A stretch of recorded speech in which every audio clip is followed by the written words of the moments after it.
Maleagi 4 is in wese 'n waarskuwing. Vers 1 van hoofstuk 4. Want kyk, die dag kom en dit brand soos 'n oond. Dan sal al die vermeteles en almal wat goddeloosheid bedrywe 'n stoppel wees, en die dag wat kom sal hulle aan die brand steek, sê die Here van die leerskare, sodat dit vir hulle geen wortel of 'n tak sal oorlaat nie. Die dag word hier net soos in hoofstuk 3 vers 1 tot 5 geteken, in die kenmerkende beelde van die dag van die Here, wat ons ook hoor in en volgens Jesaja 1 vers 31 en 5 vers 24 en 30 vers 33. Daar kom 'n dag wat deur die Here self voorberei is. Hierdie dag is nie die dag waarvan ons op baie begrafnisse hoor, waar alle mense ewe skielik engeltjies word en verder in vrede rus nie.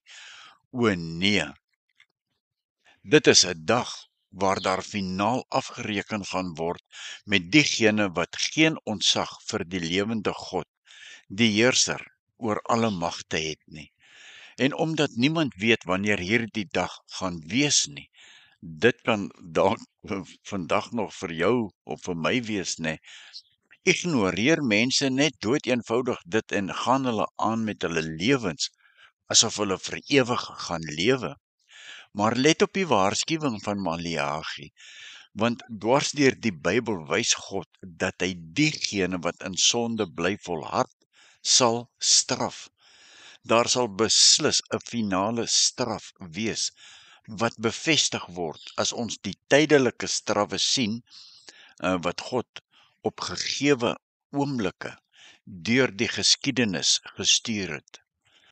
God waarsku altyd voor hy straf, Amos 3 vers 7, want die Here doen niks tensy hy sy raadsbesluit aan sy knegte die profete geopenbaar het nie. Ons sien dit al van die vloedtyd af. In die tyd van Noag is 'n goeie voorbeeld hiervan. Die mense van daardie tyd was goddeloos en God stuur vir honderde jare profete om hulle te waarsku. Henog, dit was die oupa grootjie van Noag, was so 'n man gewees, lees ons in Judas 1 vers 14 en 15. Henog was uit die 7de geslag van Adam gewees, vers 2 en 3. Maar vir julle wat eerbied het vir my naam, sal die son van redding skyn met genesing in sy strale. Julle sal vry word en bokspring soos vetgemaakte kalwers. Vers 3, en julle sal die goddeloses vertrap, want hulle sal soos stof wees onder julle voetsole, op die dag wat ek die Here skep, sê die Here van die leerskare. Nou, met die beeld van huppelende kalwers, word die uitbundige geluk van die gelowiges en die ondergang van die goddeloses beskryf. Wanneer God ingryp, sal die skale gebalanseer word. Hoe lyk my lewe voor die Here? Gaan ek dalk te lig gevind word? Maleagi profeteer ongeveer 100 jaar na die Babiloniese ballingskap, né? Jerusalem is 'n muur was herbou, so ook die tempel, en die priesterdiens was weer in volle swang. Maar die volk het egter mombakkies van vroomheid voorgehou. Daar was geen hartgrondige bekering nie, presies soos dit nog vandag is, geen geskeurde harte bekering nie, en dien mense vermaaklikhede in plaas van God onsse Vader. Ons het daarin in hoofstuk 1 vers 6 tot 8 gesien dat die priesters het geknoei met die offers. Ons het in hoofstuk 3 vers 10 gesien dat God is beroof van sy tiendes.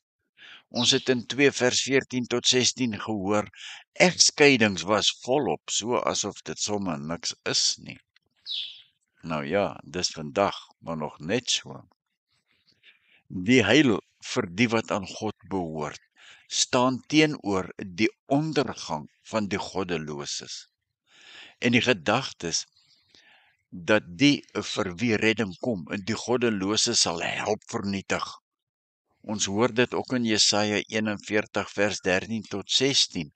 Ja, en in Micha 4 vers 13. En dit beteken dat die wat aan die Here behoort, daar in hoofstuk 3 vers 17 van Maleagi, ten volle ingetrek sal word in die groot eindbeslissing. Die wat God trou gedien het gevoel dat dit help nie om hom te dien nie, het ons in hoofstuk 3 vers 14 gelees. Hulle rou oor al die sondes, maar God swyg. Die goddelose verbondskinders trek hulle niks van God aan nie, maar dit gaan met hulle voor die wind.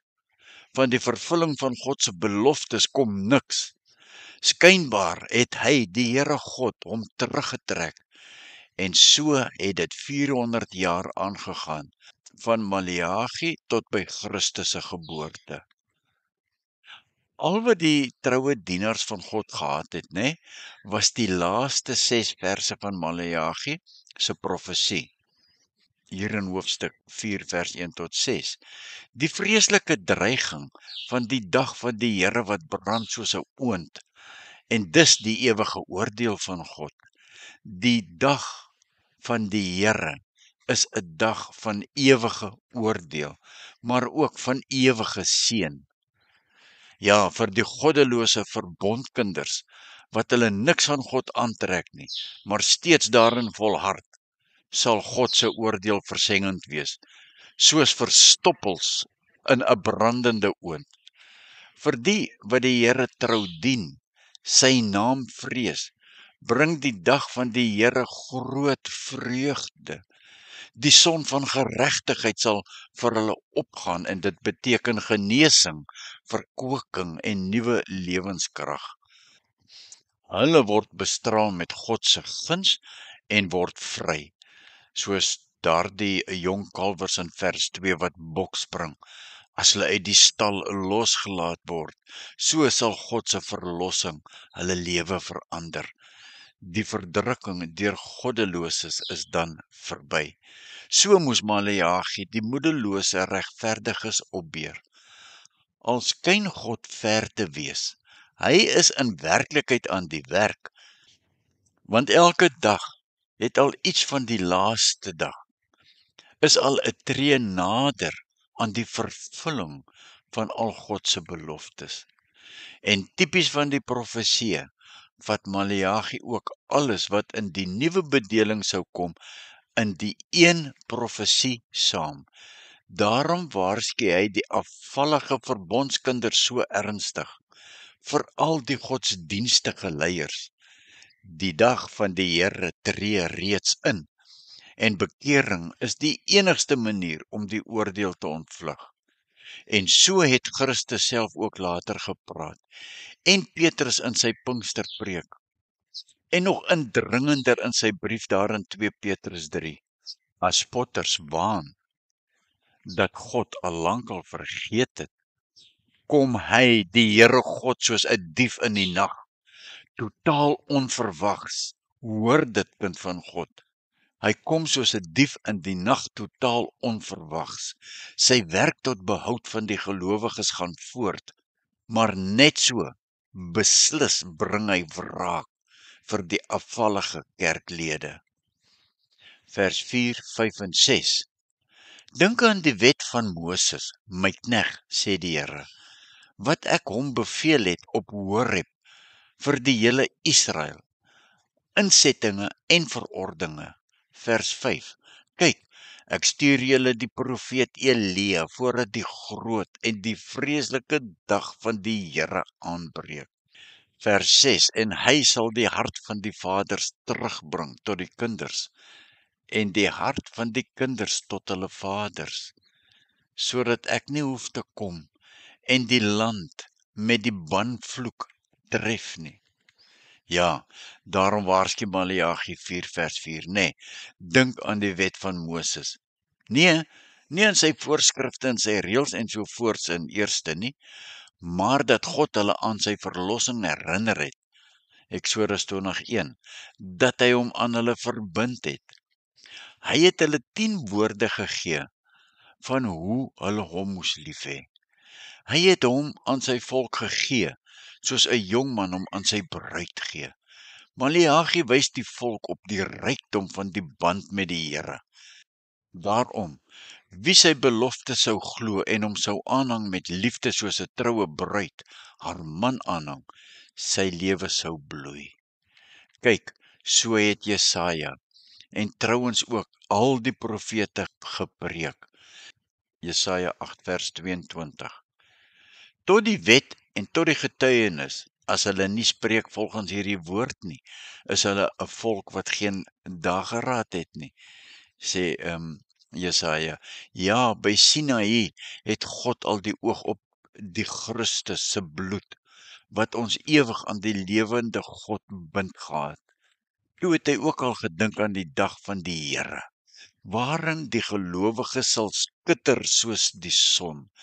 Dink aan die wet van Moses beteken dus, God werk sy verlossing uit.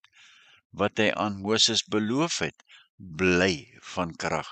Daarom kom egter die belofte van vers 5, dat hy die profeet Elia sal stuur, wat voor die vreeslike dag die harte van die vaders en die kinders na mekaar sal terugbring. En Elia vorm hier die verteenwoordiger van al die profete, en hulle het die volk altyd weer teruggeroep na die Torah, die wet van Moses. En so was dit ook met die laaste profeet, Johannes die Doper. Hy, Johannes die Doper, was as ware die tweede Elia. Sou in elk geval optree in die gees en die krag van Elia, ja, en alles herstel, sê Matteus 17 vers 10 tot 13. Hy sou die harte van die vaders en die kinders terugbring na mekaar. Hoor ons ook in Lukas 1 vers 17.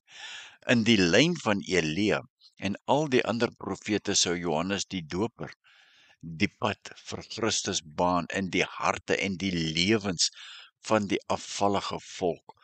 Maar net soos Elia en Maleagi se boodskap, sou dit nie sagkens wees nie. Die koning kom, sy skop is in sy hand. Hy maak sy dorsvloer deur en deur skoon. Hy bring sy koringe in die skuur saam, en hy verbrand die kaf met onuitblusselike vuur. Hoor ons in Matteus 3 vers 2. Dieselfde as wat Maleagi vir ons sê. Ons lewe vandag in die laaste van die dag van die Here. God het sy werk voortgesit. Christus het gekom, die vors van vrede, van genesing, die vrede, die heil, die nuwe lewe, vind ons slegs deur hom. Wie dit nie in hom soek nie, vir hulle sal die dag brand soos 'n oond. Dis die heerlike, maar ook diep ernstige van die Kersfees boodskap. Die belofte oor die koms van Elia en die versoening van mense onderling geld terselfdertyd as 'n baie groot waarskuwing. Die koms van die profeet Elia sal geskied sodat God nie almal moet uitdelg wanneer hy kom nie. Die profeet sal naamlik versoening tussen vaders en kinders bewerk, word in Lukas 1 vers 17 en Johannes die Doper toegepas. Versoening van mense met mekaar is 'n teken van die koms van God se koninkryk. Ja, en ek sluit af die plek van ontrou teenoor mekaar. Kom versoening tussen mense. In die plek van minagting van God, kom eerbied vir God. Dit is die pad wat God met sy volk loop. So word Maleagi die brug na die Nuwe Testament en die koms van Christus. Dit is ook die pad wat ons moet loop. Seën, vrede en genade vir jou, geliefde kind van God. Amen.